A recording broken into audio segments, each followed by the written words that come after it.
What's up guys, welcome back to the channel. This time we're going to be taking a step away from gas masks and looking at another important piece of headgear, and that's helmets. I'm sure this piece has gotten a lot of guys out of jams over the years, and a lot of you know it as the mushroom helmet. This piece is the Armocom LShZ 2DT.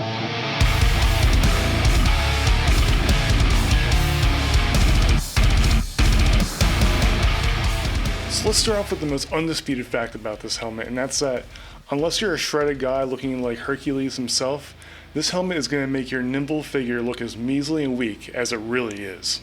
And yes, I was absolutely digging myself, so don't feel bad. In all seriousness though, this helmet is an absolute beast, so here's some real facts on it. I believe this helmet was made in the mid-2000s as a way for Armocom to create a lightweight helmet that could still withstand pistol caliber rounds. We see through Oxide's video that this helmet can withstand 9x19 and 357 Magnum rounds, at least from the shell itself. The shell's rated for GOS 2 and the visor is only rated for GOS 1. So they set out to make something lightweight, but in my opinion they didn't really achieve this, since this helmet weighs in around 6.5 pounds, which is very close to the same weight as my Alton and much heavier than something like a ZSH.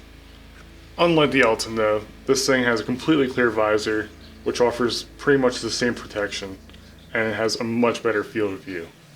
You'll pretty much never see this helmet in use outside of FSB or regional teams. Sober teams and MVD are usually wearing something like a ZSH 1.2 or a 1.2M, or even more recently, the ZSH 1 Plus. So upon receiving this, you'll get the helmet, the visor, a visor cover that looks like this. You'll also get a black cover for it, as well as olive and white covers. So the visor affixes to the helmet via 2 screws on the side, one flathead here, another one here, and it keeps its position through a little pull thumb screw on the side. So when it's down, the thumb screw spring locks into a hole, and when it's up, spring locks into another hole up top. That way it's not flopping up and down on you. So inside, you'll have a pretty hard foam liner with a softer layer of foam going around the sides where it sits on the back of your head and your forehead. If your head is even a little bit too big for this, this thing is not going to be comfortable, and it's going to dig into you pretty bad. This helmet's a size 2, and I found that I wear a size 3 helmet, and I had to cut some of the hard foam just for this to not dig into my forehead. And with the helmet on, you can see why it's called the mushroom helmet. This thing extends around your head pretty far, but it does offer a good amount of protection.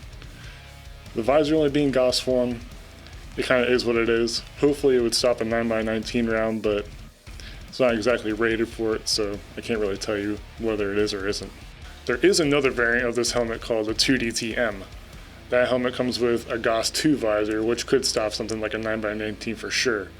It also has a night vision mount, Picatinny on the side, and a cutout for a gas mask. Although I am curious to see how a gas mask would fit under this, so let's take a look. Remember, pull that plug on that port, or else it's going to mess you up. But the gas mask does fit underneath the helmet pretty well.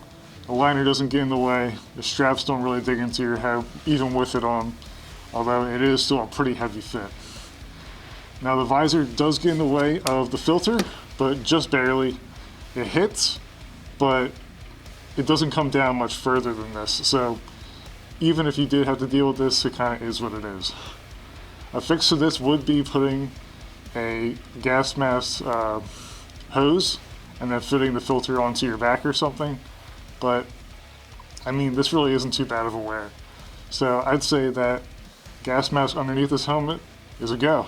Still though, with the 2DTM, it would be nice to have that cutout on the visor, and just the overall upgrades in the helmet itself make a lot of sense, especially if you're using an even more modern gas mask like the PMKS, which has a little bit bigger of a filter just because it has a rubber external around the filter itself, so it would be bulkier.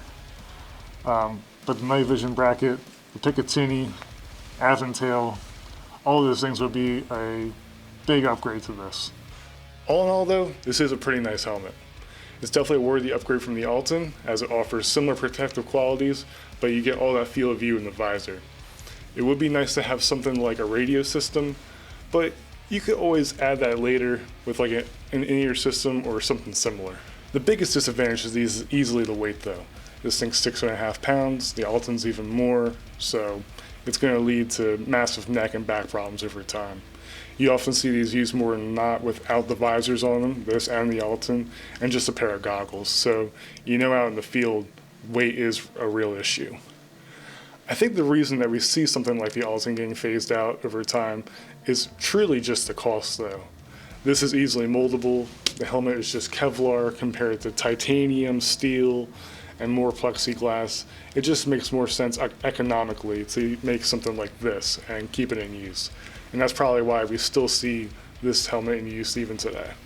If you guys like this video, please don't forget to like and subscribe, and also don't forget about the free giveaway I do with every video. All you have to do is leave a comment and you'll be entered to win. But until then, I'll see you guys in the next one.